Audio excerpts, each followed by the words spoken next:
I have joining me on the news global affairs analyst Ibidolapo Ajayi to discuss Trump's new appointment amongst other developments in the country, in the U.S. Thanks so much for joining us, Mr. Ajayi. So with Trump's new appointments amongst other, talking about Trump's history of pursuing stringent immigration policies, it's clear that the appointment of a border czar aligns with these hardline strategies. So how do you think this move signal a reinforcement or evolution of his immigration agenda? Thank you for having me. I think he was very clear when he was campaigning that immigration is top of his agenda. So in making this move to bring back Tom Homan, it's clear that he wants to go back to his previous policies and further strengthen them. And what everyone should expect is to see the incoming president as someone that is going to ensure that whatever he did not complete with regards to immigration in his last term as president, he gets it done this time around. Interesting stuff. But Mr. Trump's return to the presidency could signal a shift in U.S. foreign policy, especially in the Middle East, where alliances and tensions are delicately balanced. So what does this reemergence mean for Middle Eastern stability, particularly with potential U.S. backing for hardline Israeli policies and its impact on the Palestinian rights? He's never hidden his agenda. He always stands with Israel. Prime Minister Netanyahu was one of the very first people that congratulated him on his victory. And what everyone should expect is that he will continue to stand with Israel and basically back most of the hardline positions that Israel will take.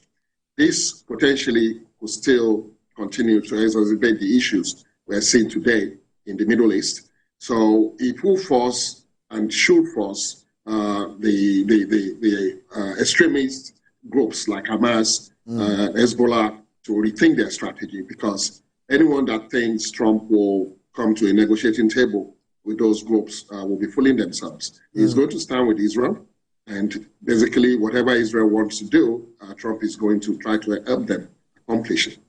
And looking at Susie Wiles, she's actually known for her influential yet low-profile role in Trump's campaigns. She has been appointed as the first female White House chief of staff. What do you think her selection revealed about Mr. Trump's strategy for his third term, and how do you think this can help his leadership shape the administration? Susan Wiles is one of the first people that believed that Trump has a shot at winning the presidency again.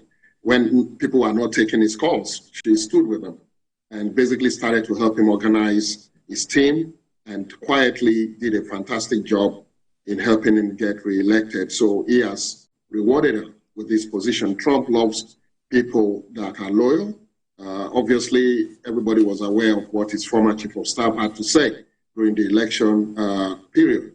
So now that he has Susan Wiles, he knows he has someone that was in the trenches with him and helped him to regain the White House. So she is going to stand as the gatekeeper to Trump. Everyone that wants to have a conversation with him will have to come through him and be aligned with his goals and his objectives. And it's something that hopefully will also help the president to be able to achieve some of his policies. Of course, he also will have to see if actually will listen to perhaps whatever she has to say, because he has demonstrated that he could basically just go out and do his own thing.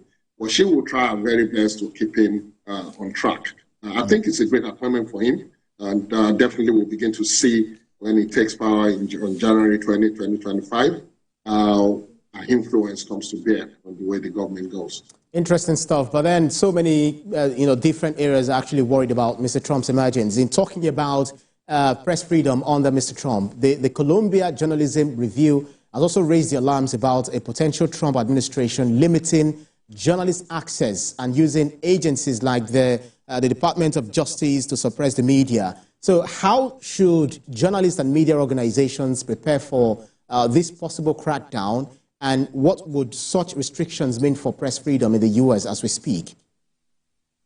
It's going to be interesting times. He was not shy in calling out hostile media houses during the election period, and they will expect to get a stiff arm when he gets sworn in from January 20 next year. Now, what they need to do is lawyer because here in the United States, press freedom is part of the things that are guaranteed in the Constitution. So they will need to lawyer up. It's going to be a battle because the press should be able to have access to the president and they should be able to ask questions no matter how tough they are. So they will lawyer up and they will take him to task on that. It's not going to be easy for him to suppress the press in this country. I'm still very keen on your insight into what is going on in the Middle East, especially in Palestine, Gaza precisely, where more than 43 women and children have been killed. People turn to widowers, and also humanitarian crisis that has been leveraged on the people of Palestine. You're looking at the Israeli onslaught and genocidal acts that are going on there. What role do you think Mr. Trump will be playing? Do you think he will be calling for de-escalation of tensions there? Not even tensions, but the killings, the unwarranted killings that is going on in the Middle East.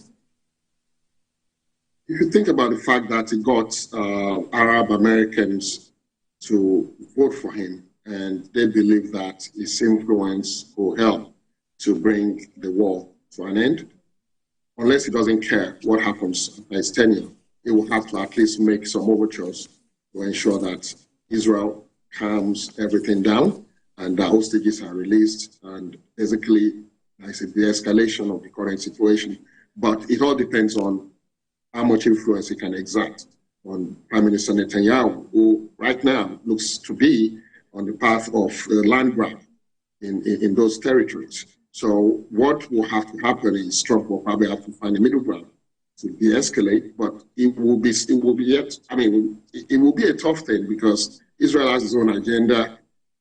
America typically aligns with Israeli plans, but there has to be something done very quickly to resolve this issue because so many lives have been lost needlessly, and Israel now, knowing that Trump is going to be the next president, need to now figure out how they can at least appear in the eyes of the world, not just to be on a genocidal path. So we don't know how the House of Representatives and the Senate will look under Mr. Trump and how his policies will be driven, through the houses of, through the legislative chambers.